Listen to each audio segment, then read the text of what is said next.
ലഡാക്കുമായിട്ടുള്ള ബന്ധപ്പെട്ട ഇഷ്യൂ. അവിടെ അൺട്രസ്റ്റ് ഉണ്ടാവുന്നു, BJPയുടെ ഓഫീസ് കത്തിക്കുന്നു, അവിടെ CRPFൻ്റെ വെഹിക്കിൾ കത്തിക്കുന്നു, 4ഓളം പേര് വെടിവെപ്പുണ്ടായി, 4ഓളം ലഡാക്കിലുള്ള ആൾക്കാർ കൊല്ലപ്പെട്ടു.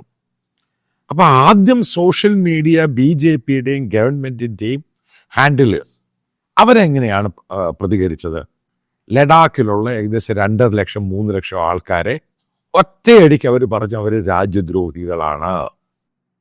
നിങ്ങൾക്ക് ഓർമ്മയുണ്ടായിരിക്കും. പിന്നീട് ഗവൺമെൻറ്റിൻ്റെ ഭാഗത്തും അവിടെ ഉണ്ടായിരുന്ന ലെഫ്റ്റനന്റ് ഗവർണറൊക്കെ മറ്റുള്ള സ്റ്റേറ്റ്മെൻറ്റ് കൊടുക്കുന്നു. സോണം വാങ്ചുക് പാകിസ്ഥാൻ ISIയുടെ ചാരനാണ്. മറ്റ് ഗവൺമെൻറ് സോഴ്സസും BJP മീഡിയയും മന്ത്രിമാരും പറയാൻ തുടങ്ങി അയാൾ ചൈനയുടെ ചാരനാണ്. ഇതൊക്കെയാണ് സോഷ്യൽ മീഡിയയിൽ ആദ്യത്തെ 2 ദിവസം തിളങ്ങി നിന്നത്. പിന്നീട് സോണം വാങ്ചുക്കിൻ്റെ FCR അദ്ദേഹത്തിൻ്റെ അക്കൗണ്ട് ക്യാൻസൽ ചെയ്യുന്നു, CBI ഇൻവെസ്റ്റിഗേറ്റ് ചെയ്യുന്നു, അദ്ദേഹത്തെ NIA പോയി അറസ്റ്റ് ചെയ്ത് അവിടുന്ന് കൊണ്ടുവന്ന് ഉദയപൂരി ജയിലിലാക്കുന്നു.